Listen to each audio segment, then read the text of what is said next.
guys, welcome to Podcast Fandom, the official podcast for ProjectFandom.com. I'm your host, Nina. I'm Donald. And I'm Kaylee. And we are back to discuss Alice in Borderland Season 2, Episodes 3 and 4. Surprise! Donnie's with us, because he doesn't like to be left out, apparently. Tell Kaylee get closer. She sounds like she's far away. Get closer. Sounds like you're far away. You can tell her. She can hear you. Talk up. Get closer. Get louder. She can sit where I was sitting. That's where she's sitting. She's just soft-spoken. Oh. Yeah. But she will speak up. So Donnie's joining us because FOMO. Oh, yeah, that too. Yeah, he decided to... According to him, he never even finished the first season. I swear that's not true. I finished, like I said, I finished it. I feel like you were on the it, podcast with us last season. I said, I think he started podcasting with us. I think I might have been on like the first one, but then after that I never... You guys started because I was working. You guys just did it we without just me. watched it. Ah. Okay, that makes more sense. But I did watch it when it first came out, but it was on... I did it as background noise while I'd be playing games on my phone or something. Okay, so gotcha. I remember some stuff, but Mm-hmm. not a complete story arc. Okay. So now that you are caught up to us, at least in season 2, what are your thoughts? I think you said you like this better than season 1. Yeah, I like this, the pacing of it and everything more than season 1. Do you feel the same way? I don't remember the pacing in season 1. So Okay. I'm not Go ahead. sure. Because since it's all like fresh in his head, this is interesting to me. Okay, go ahead. I really like what they're doing with not ending like I felt like the first season every episode was one game, and this so far it's been a start of a game and then they don't finish that game until the next episode. Yes, so but see, I don't like that. Oh, I'd like it because Really? it makes you want to watch more. Because it leaves it, every episode ends and the game's not done. You're like, fuck, I gotta watch it because I want to see what happens. Okay. So it's every... See, for me, the last time it was, oh, great, and I can't wait to see what the next game is going to be. Mm-hmm. But I think that makes more sense for season 1 when they're still setting up like the types of games to get you situated into like what a heart game means, what a spade. Now that you Right. know, I can see that they don't need to do as many, if that makes sense. Right. And I think they're like they're exploring more of the world in this season, in my opinion. I think they're, especially in these last 2 episodes, they hinted at a lot more of what's going on, or my theory of what kind of where they're at. And then That's interesting because I ain't got any theory. they I am theoryless. they put out a couple clues in these past couple episodes. They did? They did, but I'm not piecing it together. Oh, okay. I didn't even know they were trying. I was not picking up what they were putting down, apparently. Me neither. I'm still confused as to why people don't stick together. The one girl, like, she's with them, and then she's like, well, I'm gonna go. Like, it's like, why? I don't understand why people. Yeah, and it's just weird. Like, people I didn't. Yeah, they're just Queen, going when out she doing left, their that own didn't thing make and any stuff. sense to me. But yeah, because they're treating it like it's not what it is, and if that makes sense, like they're. Like I feel like you should be terrified every fucking second that you're there, and to be like grabbing your knapsack and be like, well, I'm gonna hit the dusty trail. I'll see you guys again. I'm like, what? Especially how this season started with just a fucking massacre. Exactly. Like, yeah. So I don't get why they're separating each other. Mm-hmm. Okay. What about you, Kaylee? What do you think of these 2 episodes? I loved them. You probably guess why, but I loved them. There's a bunch of crazy women in it. Because her plot. I don't know. I preferred the crazy men over the crazy women in this show, but you got both of them in that last episode. Yeah. Chichia. Yeah. I'm so impressed with how nonchalant he is about everything. I told you, the whole first season he just stands and watches, and that's his whole game plan. We don't have any of his backstory, right? Yeah, I was just thinking that as I was watching the episodes. which I watched by myself, by the way. We all watched it by ourselves. Mm-hmm. I watched them last night. I watched them today, so they're still really fresh in my head. But I was just thinking that, like, I can't wait to get more of his backstory. But also, I'm kind of scared to get more of his backstory because that can be seen as a red flag. Like that he's gonna die. Yeah, like it was Tata. Yeah. This episode 3 started with his backstory, and I immediately thought to myself, "Oh, he's gonna die." Yeah. So, although we got Queen's backstory, and she didn't die last season, yeah. so maybe. That's why I'm like having hope. I was also gonna say that we got her backstory, and she didn't die. So it was just to learn more about the character. But like, it's just crazy to me that we're in season 2 with this character, and we kind of still know nothing about him. Mm-hmm. But I enjoyed it. I hope we see some of the characters that we saw again, like the other 2 guys from the game. This feels very like an anime. Yeah, in that regard. I was gonna say, when you guys were talking about the pacing of season 2 compared to season 1, I was gonna say that it's very similar to like an anime. Like there's a lot of anime that do that, where they'll start like an arc of sorts in one episode, and then it'll kind of wrap up in the beginning of the second episode. Yeah. Mm-hmm. And then they'll start another little plot, and then they'll do the same thing. It's very anime.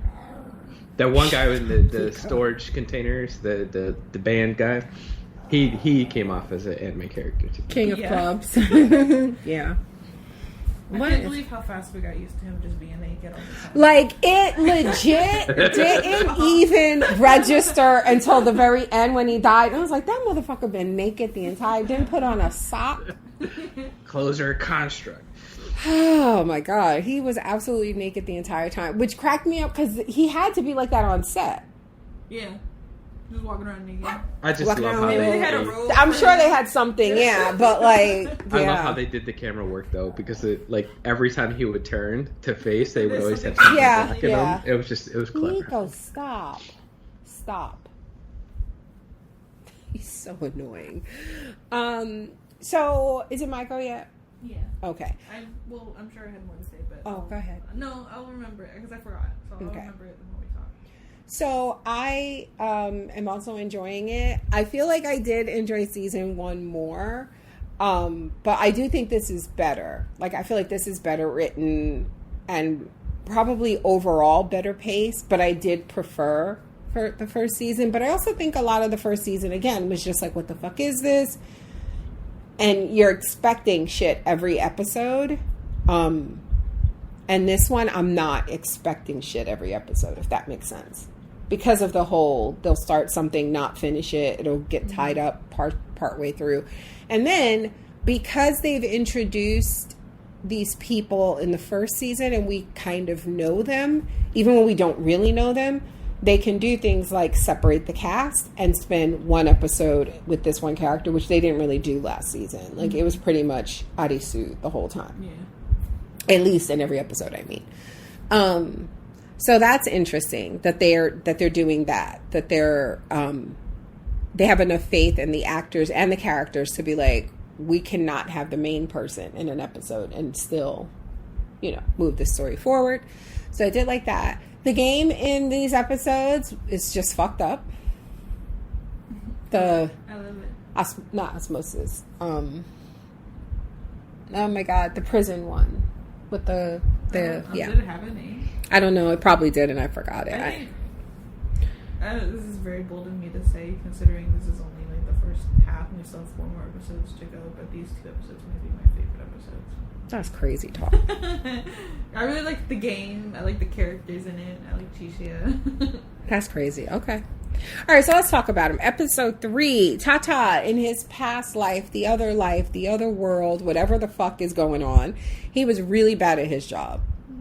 He was a mechanic, or like the assistant to a mechanic, and he didn't have that car secured on that jack right, and it fell on top of his boss, and his boss, look, I thought the man was dead, because I kept thinking to myself, what is happening when a car falls on you? And I thought, his chest probably got caved in. Like, I thought he just, like, probably suffocated, like, internal injuries and stuff.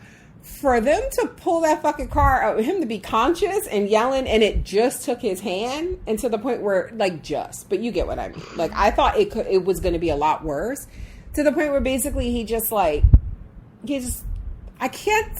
gotta stop just saying just. Kunyang. He just lost his hand, but you get what I'm saying. I really thought the man was going to be dead. So my older sister, when she was in high school, she had a waiting for this story. Did you see my face? I was like, this is not where I thought he was going to say. So now my theory is. No. I got a story that this happened to. So my older sister's high school boyfriend, when they were seniors in high school. Is this Gloria's boyfriend? What was that? Gloria's boyfriend. Yeah. So okay. She was dating a guy in high school, and I don't know if. Like you're in your schools you ever went to had auto shop, but they had auto shop, and he was working on a car in the auto shop, and the car fell on his leg and crushed his leg, to the point where they had to be rebuilt with rods and pins and stuff like that, and he could never walk right again. But yeah, that happened to my. That's the story. Mm-hmm. So that's literally happened, and it will crush you. I was just waiting for something with this story, like. And later my sister confessed that she rigged the thing or something. No. Yeah, it could have been a lot worse, but he lost his hand. And then we see that he ends up repenting for it later, right? By damaging his own hand. Right, because... The same hand. Yes. Because... I think his name is Nigari. He was trying to rape Usagi again. Mm-hmm. Okay, so real quick, because I do not remember this guy from the first season. Yes, you do.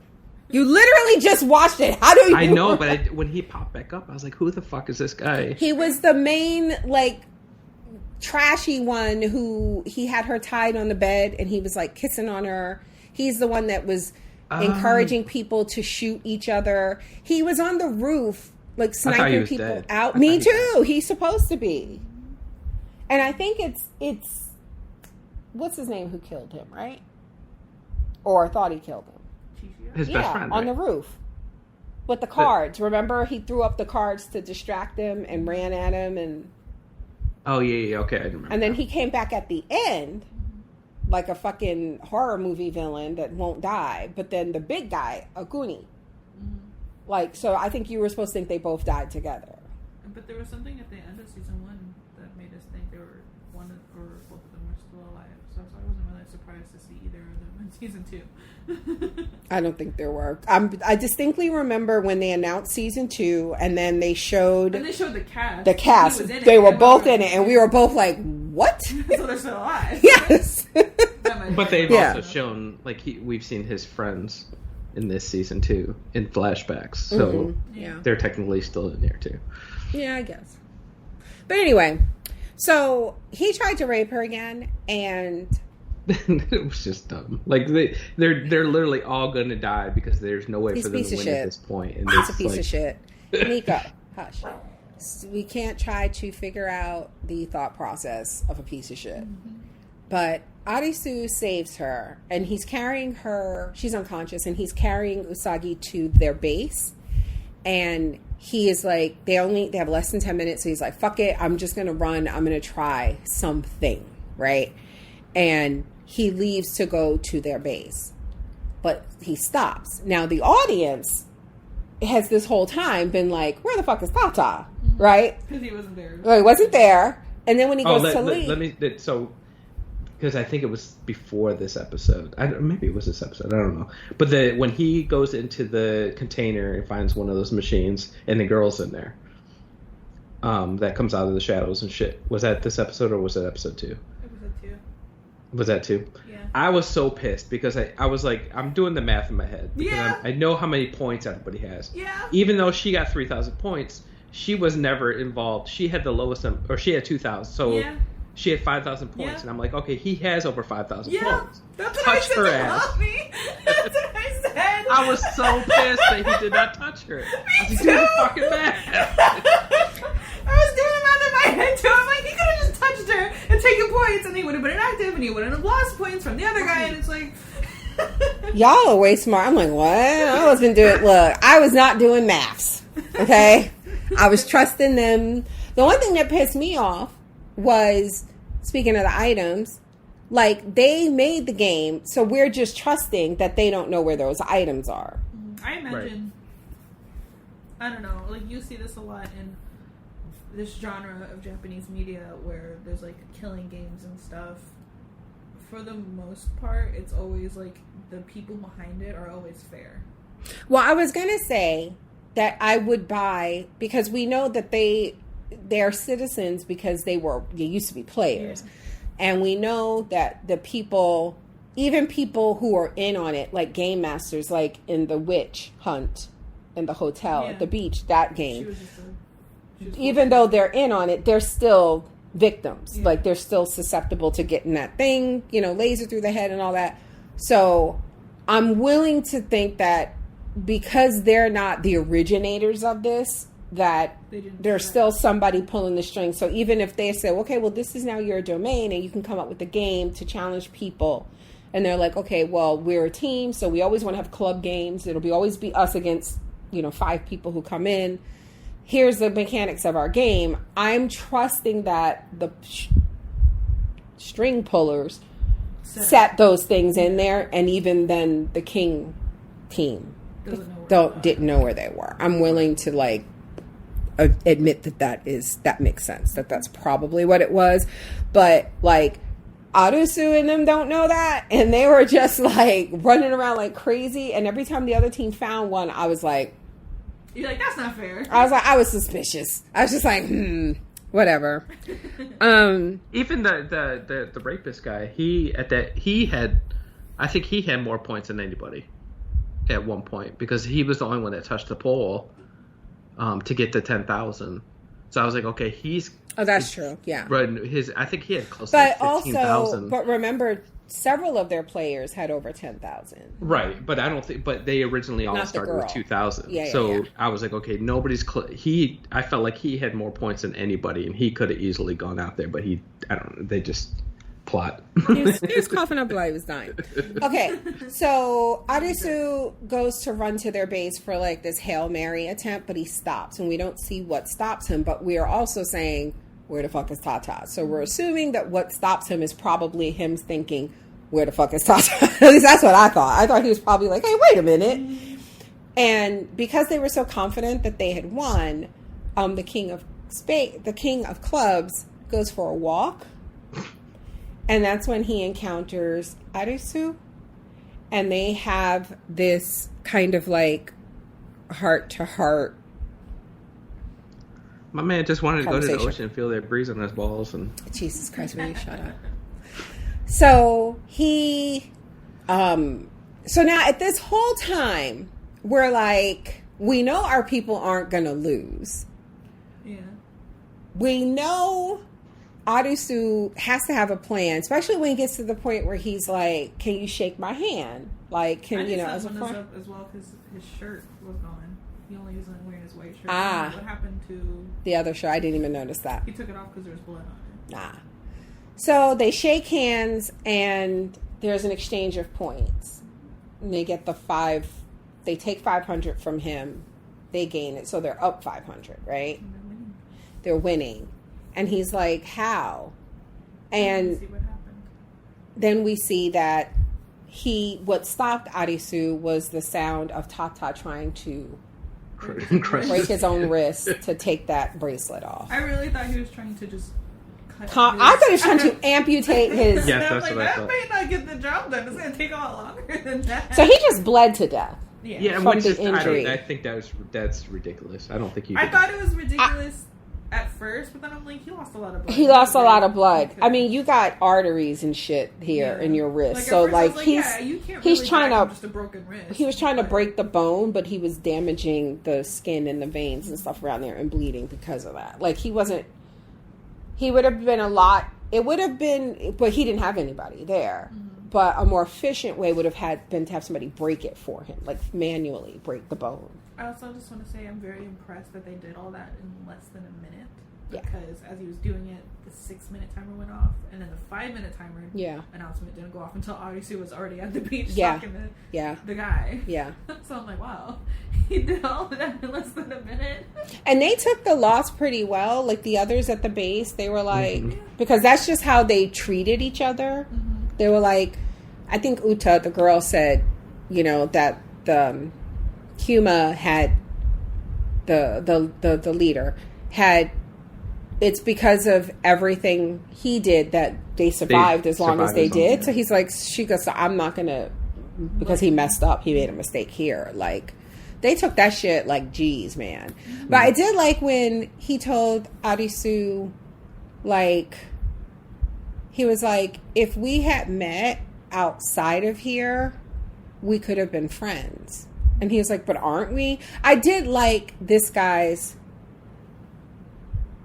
not philosophy, but I did understand what he was saying. The fact that they were in this situation where, kind of like Tata, right? Where in life, in quote unquote real life, he seemed to have been like a fuck up, or he had made this mistake. And here, when Arisu goes to the King of Clubs and he's like, you were right, I should have let my team come to me and tell me what they were willing to do or whatever.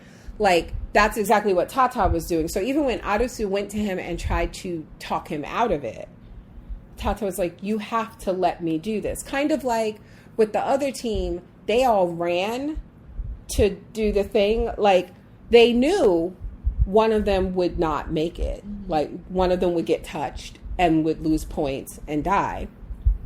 But they were willing to do it to win. Mm-hmm. And so the fact that Tata essentially did the same thing for them, to sacrifice himself for them to win. And then you look at the Kuma, I think is his name, the King of Clubs, where he's like, to him, this world in which you are put in situations to make those types of decisions, that's showing you who you really are. Mm-hmm. So he looks at this like, whereas the other world, the quote unquote real world, where you have rules and appearances to keep up, like it stops people from being their true authentic selves all the time. Here, he's like, we were authentic, we did what we had to do, and you have a respect for me, I have respect for you. Doesn't that make us friends? Like, everything doesn't have to be, I don't know, I guess the way they used to be in order for it to be real, if that makes sense. So I just like the fact that he was like, we are friends, you know, and then he died naked. But yeah, that was fucked up. They were, I think, the first ones that didn't see, like, so far a lot of the people that are there had shitty lives in the real world, except for them. They didn't seem like, especially here and all this stuff, he's like, I lived a good life and all this stuff, like it didn't seem like they had shitty lives. But like, when we see, especially in the next episode, you see the documentary footage, all these people are just like, yeah, my life sucked there, I love this. The other thing he says in this scene, when I think this is before he realized, you know, they shake hands, where he's like, Arisu is still trying to get answers, right? And he's like, and I thought, okay, this makes sense. Like, he's going to get him to admit something, because this guy doesn't think he has anything to lose. Like, he doesn't know. We as the audience know Arisu is going to win. We just don't yet know how he's going to win. Like, honestly, I was like, did he have Tata's, like, hand in his pocket at one point? I was honestly like, how the fuck? I figured it had to be Tata's points, and I knew it was like a touch thing. So I was just like, is his hand in his pocket? But when that was going on and he's asking him questions, I was like, oh, this is smart. This is how he's going to give him an answer before he dies. And he was like, so, you know, we beat this, and then we beat you guys, and then we can go home. And he was like, if that's what you think, then that must be what it is. And I was like, nigga, that is not an answer. I was like, you motherfucker.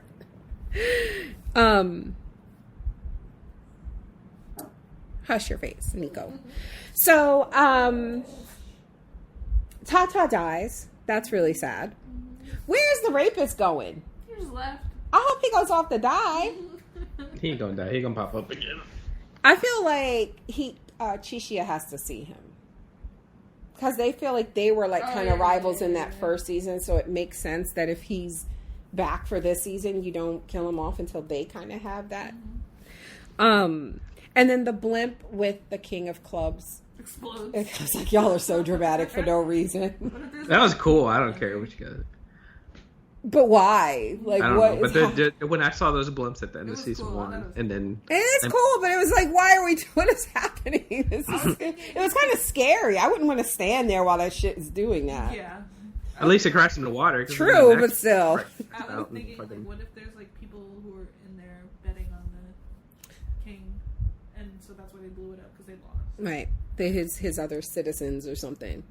Okay, so then we go to the prison, and we're introduced to this new player. He looks like a fucking serial killer. The moment this guy walked into the prison and I saw his outfit, the blue shirt, and the haircut, and the way he walked, I was like, this nigga is a serial killer. Which one? The Banda. Yeah, the first guy that they showed. The very first guy. I was like, ooh, new player. And the more they showed him. What was he wearing? Blue shirt tucked into his pants. Like a blue I don't really remember. He's like a button-down shirt. So he had dark hair. He's like the guy with the suspenders that was talking to do the whole episode. I was like, that striped shirt. I was suspect of him. I was like, why is he dressed like that? This is how he was. This is how he was. Y'all are mean. I said, why he look like fucking Chucky from Child's Play? So this new guy, the first time they showed him, I was like, this guy's a serial killer. I was like, I've seen enough anime to know this is a bad guy. Yeah, I wasn't saying he was the king of hearts. I knew he wasn't going to be either. I just liked him. But I knew he was trouble. Then he walks up to another maladjusted looking motherfucker. And he's like, I was like, but wait, he was like, you look really fucked up and like you hide your true intentions and that you're creepy and da-da-da. I like you. And I was like, these two, I knew they were both bad. And I said, the other one is pretending to be mousy, which is what he told him. Do you get what I'm saying? He was like, I recognize something in you, so we're going to pair up. They were both fucking... But it turns out he was the Jack of Hearts, right? Okay. So then I think they did really good job here because there were so many suspects of who could be the Jack of Hearts. True. True. We knew it wasn't Sheeeeit who was there. And we're like, oh, look at you. Oh, you know, another thing I forgot, we didn't talk about in the last podcast, but they had that, they did a callback, because I forgot this about him, that he had little gadgets. Yeah. Remember in the first season, he had it was like a Walkman, but it like did something. And in the first episode, when they're running from what I call the gun devil, he has Quina this can, and he's like, use it when it's something. So I was like, how are you still making concoctions and traps? What did he do in the other world? In Borderland. How does he know how to do all this? It's Inspector Gadget. The new game works like this. They're in this prison. It is fully stocked with all this food and snacks. Everybody has a cell with a bed. Listen, let me tell you something. Let me saw hockey and cookies. Tell you something. Kaylee would be in heaven. See, that's the thing. You needed to be in this game with at least two people you trust. Like, if Arisu and them were been in here, this would have been easy smoke. Because Arisu, Usagi, Sheeeeit, Queen, they were never going to lie to each other. So you just had to let these motherfuckers do their thing and take care of each other. And you could just live in there. You could let that game go for as long as it needed to. As long as it needed to. Y'all could have rested up, worked out. But I think been safe. That was the point. Like, I don't think they allowed people who were like groups of 3 or more who knew each other into that game. Yeah, because it wasn't a group game, obviously. But then that couple, unless they just started fucking immediately, because he was like, you know what they were doing before, and I was like, what were they doing? And then they showed it. I was like, no, they just met. Huh? They just met. It was in. That's what I'm saying. So I'm like, they had to have known each other. No, I don't think they did. I think that's what they were trying to tell us, that the type of guy he was. Look, I ain't gonna lie. If I'm alone, I don't know. I don't know how the hell she survived. I don't know this how long. you give it up that fast and then trust that he's going to tell the truth.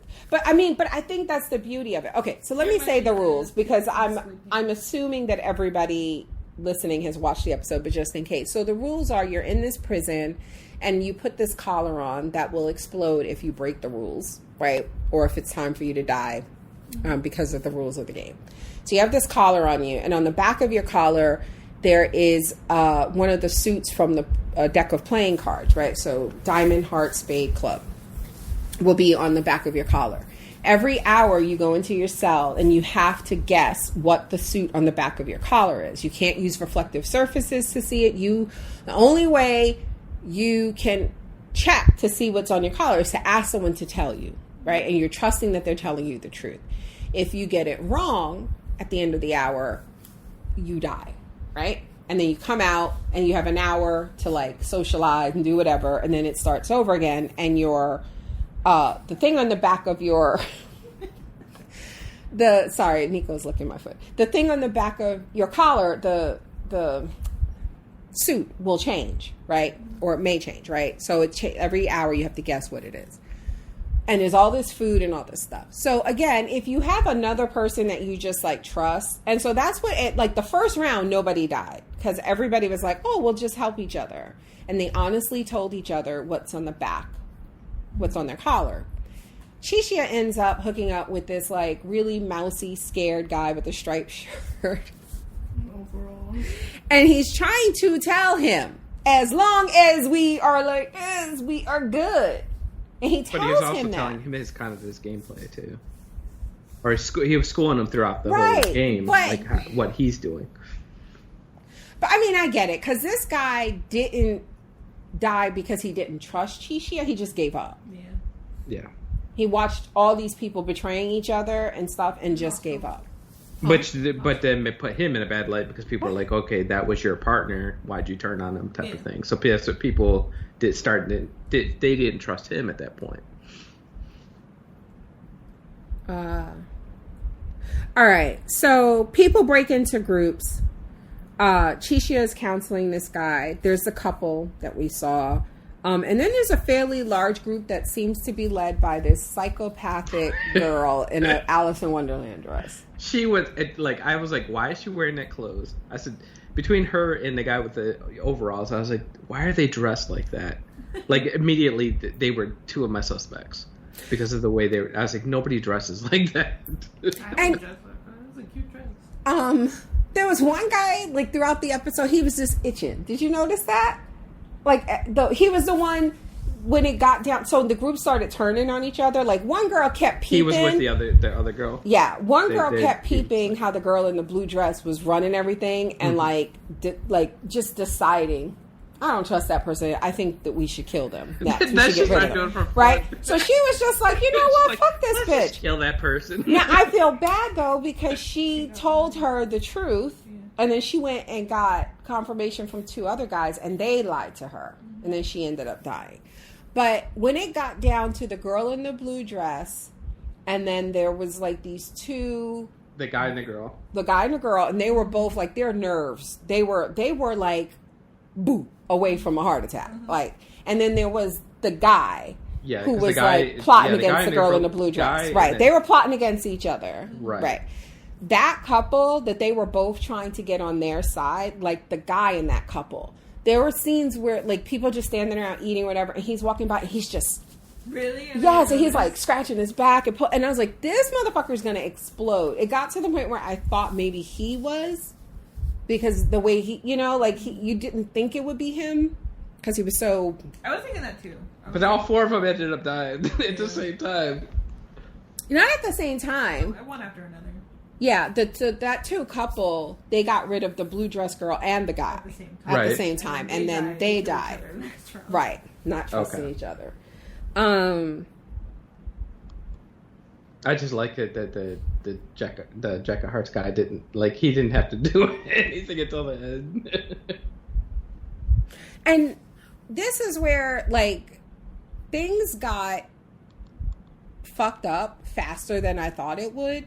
Because, like I said, the first round, they were fine. But then this one guy, for no reason, beats this other guy to tell him what's on the back of his thing. Mm-hmm. And if I remember correctly, he was like, you're not answering me fast enough. Like, he was just a dick. Like, he just wanted to be violent. And that's when the serial killer guy, the Bonda guy, was like, tell him it's clubs. Or, like, lie to him, right? And I love how, like, everybody saw that. Yeah. Like, he told him what it was, and then the bully walked away. And as he's walking by people, they could see. So nobody spoke up. Because they were like, you know what? That's one less person. Nobody spoke up. But I said to myself, the moment they decided it was okay to murder the bully, all bets are off. You can't trust none of these motherfuckers, because not one person said, hey. The guy in the stripes tried to. But Sheeeeit stopped him. Sheeeeit was like... And then... The other thing was... Even without a time limit, they turned on each other quick. And Sheeeeit brought that up too. Mm-hmm. Like, after that happened, he was like, wow. Like, you... Because again, this is a good deal of a game... if you ride it out a little bit. Mm-hmm. Like, they could have said, look, let's just go through a day. Let's rest. Nobody try to fuck anybody over. Let's just get like 2 days of filling our bellies and good sleep. Mm-hmm. They don't have to worry about their visa. Right. So, the fact that they had that and still chose to be like, no, we're all ended. I feel like that all ended in less than 24 hours. That's what I'm saying. And that's why I love that Sheeeeit said that. He was like, wow. Wow, y'all. Wow. Okay. So it's down to, at this point, this is when Sheeeeit in the overalls, the guy in the overalls, he tells him Hart, and he's telling him the truth, and then he goes in there and he just gives up. Yep. Because he wants to die. So when he comes out, this is the end of the episode, Sheeeeit comes out of his cell and his partner's dead, and he looks and he's like, wow. It's just two couples left. It's the couple that are fucking and the two serial killers. And I was like, dude, my dude. And at this point, I started to wonder if it was the girl. Me too. Because it felt like the others were way too obvious. Mm-hmm. Yep. Yeah. Okay, so episode 4, Sheeeeit goes to, I call him Bangs. This is the guy who ended up being the Jack of Hearts. But I was calling him Bangs because he had bangs. Yeah. So he goes to him, and he's like, your boy Bonda, that's his real name. He's a murderer. He's murdered. I saw him on the news, and I'm sitting here like, is this true? Right. Like, I believe it, but is it true? I believed it 100%. But I was like, how he know though? Like, what? Did I miss something from season 1? I was so invested in the fact that he was dropping. We still don't know if it's true or not. It was. Yeah, because I think the other guy says it too. Yeah, I think they. So I was like, okay, yeah, because I think the point is that other guy is shitty too, and that they recognized each other. The same way Bonda went to Bangs in the beginning again, and he was like, "This is what people see, but this is what I think you really are, so we can hang." And I was like. And he didn't argue. He didn't say, no, I'm a really good person. He knew he wasn't shit. And so I think he just thought because he was the Jack of Hearts, I'll just use him. No danger. But then the other guy, when we saw them in the urinals, and he was like, well, I was mistaken. We could never get along or something. I was just like, it felt like he was saying that too. Like, I thought you were like me. And then later we see that they are. So I do think it was true. So anyway, I do think it's true. I think that Bonda is a murderer. So... yeah. So now at this point, Sheeeeit has a diamond on the back of his thing, right? And he goes to Bangs and he tries to get him on his side. He says, you're with a murderer. And then he says, he asks him what's on the back of his thing. Right? Well, first he tells him what's on the back of his. Yes. Without even, like, the guy even asked him. He tells him Hearts, which it was. He was right. He told him the truth. And then he told Sheeeeit that his was something else. Yep. And Sheeeeit, of course, knows that that's a lie. Like, he's like, okay. He's like, He's like, he was using process of elimination. He's like, I know it's not going to be whatever he tells me. It's like, I don't know what it is, but I know it's not whatever he tells me. So let's say he told him clubs. He told him clubs, because then when he goes and talks to the girl, tries to talk to her, he goes, it's clubs, she ignored it. Right. She ignored it. No, it was another one. He told him something else, because he went to her and said, he told me clubs. That's not what he told her. And she ignored it. So that's how he was able to eliminate clubs. He eliminated 2 of the 4. Yes. The one, whatever Banks told him, let's say it was Heart, maybe. Yeah. And then he was like, he immediately said that's bullshit. It can't be Hearts, because he expected him to lie to him. Yes. Then when he went to the girl, he said, he told me clubs. So we knew that was bullshit. So I was like, oh, he's trying to eliminate. Because he didn't tell him clubs, he told him Hearts. And when she didn't react to clubs, he took that as it's not clubs. Right. So when he went into he tried to engage the other guy and didn't get anything from him. I think that's what he was trying to do. He was trying to just eliminate his options. But then when he went in there, it was between spades and diamonds. And he just guessed and won. That's my boy. Yeah. So, and then the lover boy guy tells his girlfriend that he thinks Banda is the Jack of Hearts. Meanwhile,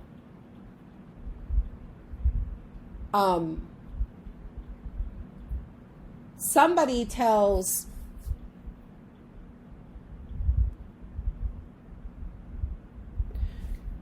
the lover boy tells his girlfriend he thinks Banda is the Jack of Hearts. Correct. And then that couple, Banda and the other guy, I think Banda tells Bangs that Sheeeeit is the Jack of Hearts. Right, because he's like, I just lied to him. We're going to win because I told him the wrong thing, and he's going to die. Bangs tells... Or die in yes, this next he round. tells Banda that Sheeeeit is the... Right. So I just knew going into it that the 2 couples were each pointing at one other person to be the thing. Right. So they go into their cell. Now, the girl lies to her boyfriend. Yes. Which I was like, ooh, is it her? That's what my thought was. She was like, I'm going to get laid, I'm going to eat some snacks, and then I'm going to get rid of this motherfucker. But she lied to him, and I was like... And then he looked disappointed when she lied. I was like, he probably knows. Yeah, he probably knows, because he was like, oh, this bitch. So then they do the thing, and somebody dies. Like, you hear the body hit the floor. You only hear one, though. And it's just quiet. And Bangs comes out, and he starts giving his anime villain laugh. He's like, I won. I have won. And then they out the guys. All of them come out. So the only one that died was the girl, because she tried to kill him. Well, the blind guy comes out first, because he's like, it takes a minute. He comes out, and he's like, and then Sheeeeit. Yeah, he comes out, and he gets him to admit that he's the Jack of Hearts. Yes, and then the other 2 guys come out. Right. And it turns out that he breaks down the whole fucking, he's like, I saw this and this and this was happening. It's like, fuck. As it turns out that the Bangs, the Jack of Hearts, was working with the girl the whole time, and they were using. There's these snacks that came in 4 different flavors. They had assigned each flavor to a suit, and so they were telling each other what their things were through the snacks, and then he lied to her to get her to die. So he was thinking, I lied to her, she's gonna die. He told her to lie to her boyfriend, which she did, and then the boyfriend would die. And I'm assuming he lied to Sheeeeit. Well, we know he lied to Sheeeeit, and he thought Sheeeeit would take it. And I'm assuming he lied to Banda. Right. So he went into that thinking he pulled all the strings and they were all dead. And it wasn't. So they just... Now, this is where I got confused, because then Loverboy and Banda were like, we're going to torture you until you tell us... Same thing, right? Like, you're a game master here. You must have things... So we're just going to keep doing this until you tell us what we need to know. And they're like, we got food. We're just going to chill. But then he purposely... said the wrong said the wrong suit so he could die because he didn't want to tell them anything. Yep. And then the blimp exploded. So they survived. Sheeeeit, Loverboy, Banda. Yep.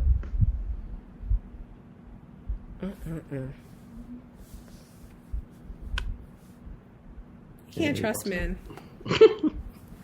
So Sheeeeit leaves the prison, and then we get this video. It's like found footage, some like home video of someone who came to this place and was recording things, right? And we see them. One girl's like, I smoke weed every day. And I was like, girl, yes. My girl said, look, I came here and there's weed and ain't no rules. And I just got to play these stupid little games every few days. She was they like, already had I shit. like they already look like hippies. They got shit around. They had like guitars and shit. And I was like, we have been waiting our whole lives for this. So then it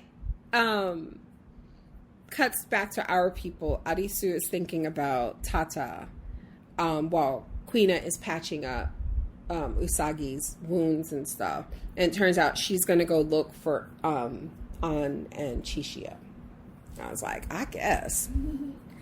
Usagi and Arisu find the people who made the film. They come across, they're like hunting for rabbit or something. Yeah, because they had no food. They were out of food. And then they heard something, right? And they found like this campsite, and it's like all these dead people. How did they hear that, but not all the gunfire? I don't know. That's what I'm saying. Were we supposed to believe that they heard the thing that killed these people? Because I was like, if that's the case, I it felt looks like it was gunfire. Whatever happened here had happened like a while ago. But then what is it that attracted them? Because I felt like they heard something. They did hear something, but it wasn't. It didn't sound like gunfire. It wasn't gunfire that they heard. It was him like beating his head against the truck. Ah, gotcha. Okay, so the gunfire, we're assuming then, because they didn't hear it, had to have happened prior to them arriving. Right. Okay. So the guy says the film before he dies, and it's the man we saw, I think his name is Kaito, who was filming Kaito, filming all of this stuff. And the same thing, like he didn't I tell you that motherfucker was going to come up here with a non-electrical camera?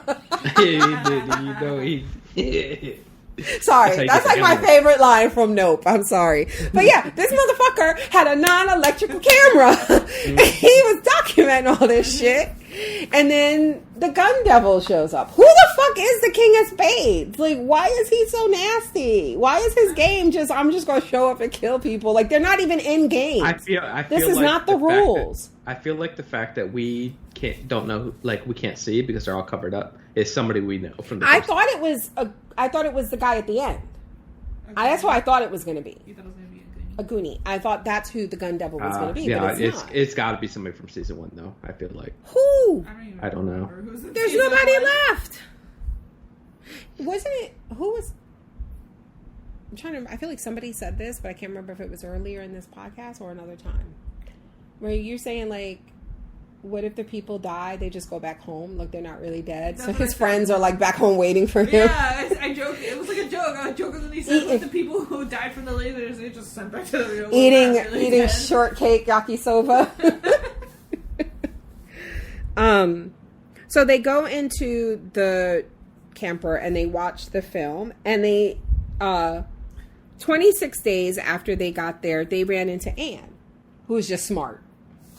She was like, this vegetation is growing way too fast for... That's what I was thinking, too. I'm like, it hasn't been that long. I can't believe all this vegetation... I feel like they said that last season, too. I thought they said last season that they thought time was moving differently.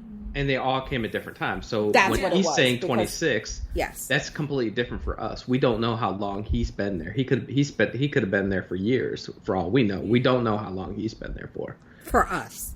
Right. For him, it felt like 26 days. Right. Okay. So then after 30 plus days, they decide to look for the beach. They're like, oh, we heard that there's this place. Same thing like Arisu. We're going to go try to find the beach. But I don't think it was the beach. No, he wasn't looking for the beach. He was looking for another community. He didn't call it the beach. No, but he just said there was a community of people, and he came across a bunch of people. That's where all the people were, just on the road. Oh, okay. Cars. I thought they were like talking this is a whole about different the community. Beach. No. Okay. Or no, I'm not saying that they found it. I thought they were basically the way they were talking about it was the way they were talking about was what we know the beach to be. So I thought that's what they were talking, but they just didn't know to call it the beach. They're like, you heard that there's a, but okay. So in the video, they come across this woman who they're anxious to talk to her because it's kind of like she knows something. Like she has said something, and I'm like, ooh, ooh, ooh, ooh. So I was looking at first to see if we recognized her. Didn't recognize her. So she asked if you saw the fireworks. And I was like, from season 1, that very first episode, right when they were running through the streets, running for that accident that they caused. He looks up and he was like, fireworks? Like in the middle of the day? And then they ran inside. So they're like, yeah, me too. And then she tells him the story of when she was a kid, she had some sort of operation on her head, right? Mm-hmm. And because of that, she's the only one, she thinks that's why, because she has some operation on her brain, she's the only one who remembers basically how they got there, it seems like. Like, what we see. All remember the fireworks. Right, the fireworks. And then it's like they were in a situation and then everybody disappeared. Mm-hmm. She seems to remember the process of it. Like, it wasn't everybody disappearing. Whatever happened, she witnessed it. She understands it. But before she could tell them. And so the whole time I'm like, yeah. But also, they listening, right? Like, I was like, they got to be listening. They can't let her get away with. I was surprised they were letting him record shit. Because we know they can see everything they're doing. And sure enough. So what could it be? So the fact that because I remember, because I just watched just season 1, and at the end of the finale is when you see a bunch of fireworks go off when they announce, hey, we're doing more games. Okay. The whole city lit up with fireworks during the day. So that you see them all around the city, and then when she says, hey, the fireworks weren't real, my first thought was, okay, they're in a dome. Obviously, this is like, there's no exit, so this is like a fucking was that Under the Dome? Well, Under the Dome, and then you also had the other movie with Hunger Games. No, I was thinking the Jim Carrey one. Oh, yeah, I don't watch Jim Carrey. Whatever, you know what I'm talking about. But they recreated a whole city and Truman Show. So that's kind of like that's what made me think, okay, this is like the Truman Show, and because somebody in the first season brought up the fact that they said their theory was that somebody rebuilt Tokyo, and they're not in the real Tokyo; they're in this rebuilt one. Mm-hmm. But the fact that time works different here is like it does seem like it's an alien type of thing or something. So I don't know. It's so weird because you got the lasers that come out of the sky that just kill people instantly. Like, where the fuck are these lasers coming from? So I don't know. Could be. I have none. You have not a single fucking theory. This is weird. Everything like this, Kindred, Devil's Hour, Peripheral. Up until I read it, Chainsaw Man, I have no theories. I just sit here every week on every show we cover, stupid. Like, I don't know. You'll just feed whatever they give you, and you're like, nice. I'm like, okay. I have not had to think in weeks about a TV show because I haven't figured nothing out. And I know, like, a lot of our listeners, like, man, Nina is basically like spoilers because her predictions always be right. Not this time, y'all. I ain't got nothing. So these videotapes are after the beach? That's what I was trying to think, if this is after the beach or before, like before season 1 or after season 1, because of the fact that we see the girl from the beach in the videos. So the video of Anne at like 26 days or whatever, that's before the beach, because she was like, I'm gonna go look for answers. She saw that outfit on, right? She was going to go find the end. Right. She's like, I'm going to go beyond. And then a few days later, he came across these people and he interviewed the girl, and then she got zapped, and then the Gun Devil showed up. Right. But again, time. So we don't know how much time actually passed. Because I feel like Anne was at the beach for a minute. Yeah, and I feel like this is all after. But I feel like the Gun Devil and all that happened after season 1. Like, because nobody knew anything about they're like, oh, the face cards don't exist.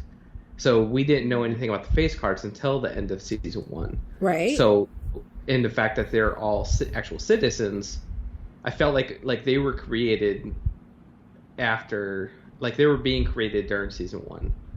So who's being created? The face cards, because all the face cards are actual citizens. Right. So whoever's running all of this, who's ever in control of this, basically came up to the citizens or whatever, like, okay, you create your own game. Like, if you want to survive, if you want to keep living or whatever, create your own game. Gotcha. But I don't understand what they're getting out of it. So, the Jack of Hearts, like, what is he, if he wins, what does he get out of it? He just doesn't die. To live. But you can't, I guess. But then that means they because the difference is like, you have to play to survive. We see that everybody eventually has to play, but I guess you have an advantage if you come up with the game. I guess. It could be something you're good at, right? And so if you come up with it, and especially like in a situation with clubs where you're with a group of people and you're all okay with the rules, and then it's just a matter of, okay, at least now we don't have to go out and play other games, right? And notice their game, it wasn't like violence and stuff like that. It was literally tap it, like Pokemon Go. So that is much better than having to every 4 to 5 days go play a game of someone else's choosing that's violent, that you may get shot and drown and all kinds of stuff. So I would absolutely, if I'm the Jack of Hearts and they're like, I'd be like, yeah, give me a really big house, place, prison will do. Stock it with food, and we'll go from there. I'd play that fucking game. The only thing with his, though, is you got to trust that somebody's going to be honest to you. Because it's not like, as the game master, he knew what his thing was the whole time. And it's just, again, like King of Clubs, it's not like they knew where all the items were. Like, there's still, you have to play within the rules of the game. But I definitely think the Hearts, the game wasn't as advantageous for him as it was for... Why are these motherfuckers sleeping out in the woods and shit in tents and like all these abandoned houses and buildings? I told Kaylee in the second fucking episode the first episode, when they were running from the Gun Devil and they split up and they were in that building in the lobby, and two of them were like, Quina and Tata were like, we're going to go look for a car. And Arisu and Usagi were like, we're going to go look for food. I was like, why aren't y'all up in the penthouse of this building, right? Sleeping in a bed? That motherfucker would never find me. I'm in this fake ass Tokyo with these big high rises. You better go get you an apartment. But yeah, they're sleeping in tents and shit. What were you going to say before? About the fireworks thing that the lady mentioned. She said something like, I can't believe, or like, am I really the only one who remembers? Mm-hmm. Like, that implies that everyone else had their memories altered. Yes. And so, like, I feel like there was some time that passed between them seeing the fireworks and them actually entering. That's what I'm saying. She remembers the process. Yeah. For us, or for them, it's like I went in the bathroom and everything got quiet and I came out and everybody was gone. Right. It could not have been that. Had to have passed. Yes. And I think she remembers that process. Whatever it is that they did to get these people into whatever it is they're in, she remembers all of that. And now she's dead. So, then the Gun Devil shows up. And I'm like, why? How did he know they were in there? What is happening? Like, it's just like he's just walking around shooting. I feel like him shooting up all those people, I feel like it just happened, but right, but they didn't hear it. But then he came back. Like, it's just weird. So he chases them, and they get separated. And Arisu is knocked out, and he comes by this thing. At first, I thought it was a prosthetic leg. You know what I'm talking about? Not a prosthetic leg. Yes, a prosthetic leg. But that it doesn't look like a leg. It just looks like, you know what I'm talking about? Yeah, and that's exactly what it was. It was a leg. She was using it as a leg. Wait, she has a prosthetic leg? Yeah, yes. It's her foot. She has one of those. Oh my God, I did not notice that. I thought that that's what it looked like she hit him with, right? Like, before we even saw her. I was like, ooh, somebody just hit him with a prosthetic leg. But then when he wakes up and she's sitting around the fire, I thought she just had 2 legs, and she was like, she had that curve thing. Oh, So you were right. And it looked like it was recent because it had bandage on there, so it's like she recently had that put on her. Meanwhile, Tata's up another right? leg. That's what I'm saying. Like she could get her leg cut off and still survive. He just cuts up his wrist. He lost too much blood. And no one was there to really help him. Obviously, was like, I gotta stop the bleeding, but he's like, no, go. And she was like, I've seen hands and shit cut off of Walking Dead, and those people are fine. Whatever. So she was like, the bleeding. She was like, I wanted to leave you, but he wouldn't let me go say hi, Arisu. She's like, how do you know my name? He's like, he told me. And I'm like, oh, it's with someone he knows. A Goonie. And so it's probably a Goonie, because like I couldn't think of anyone else. Yeah. So that's it. I really thought, though, because of the lighting, when it showed him, and before it, like, told us who it was, mm-hmm. I was like, is that a black man? Because it was like a black man.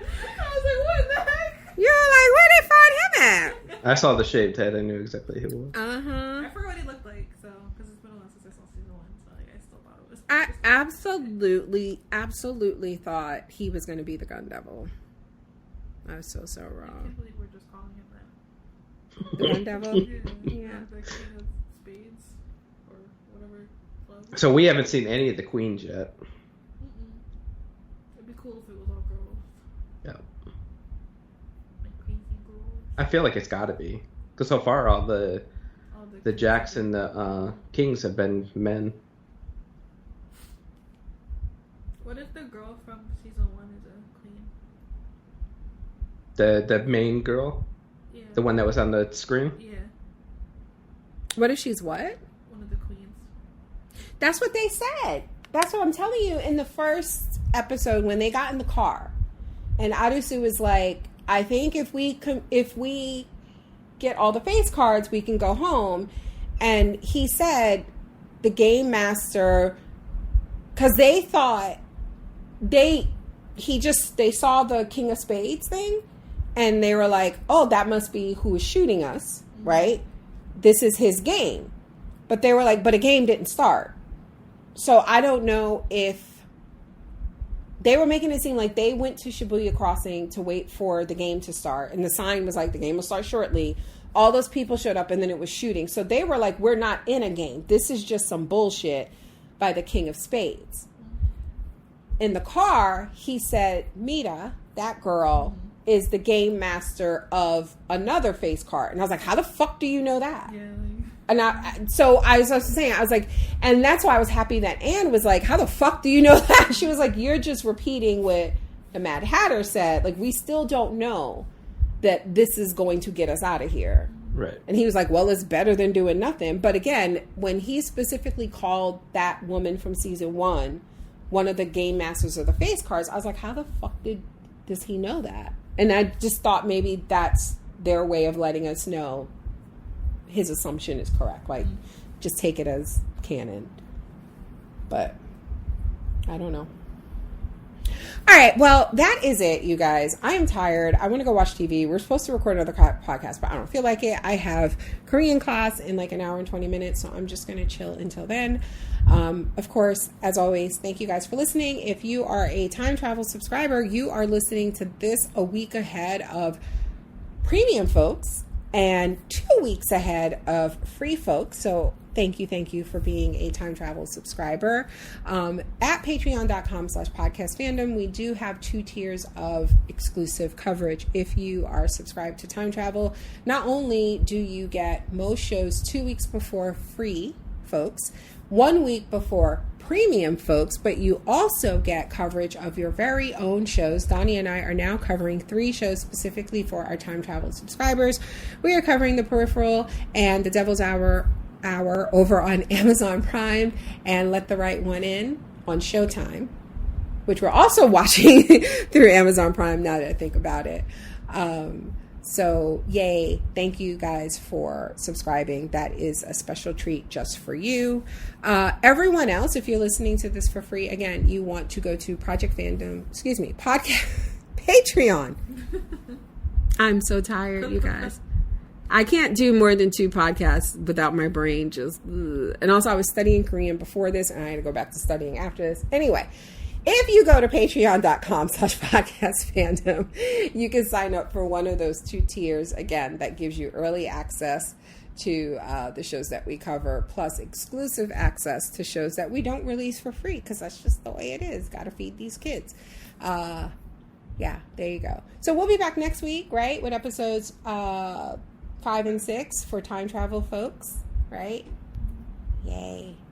And if next week arrives and you don't get 5 and 6, that means you're not time travel, and that means you don't love yourself. That means you haven't gone to patreon.com/podcastfandom and signed up, and I don't know what to tell you. Everybody else, though, thank you. Everybody, thank you for listening. Thank you for subscribing. No, I'm like, just thank you to those people. The rest of you, fuck you. No, that's not what I was saying. Thank you to everyone for listening and subscribing, and we'll talk to you next time.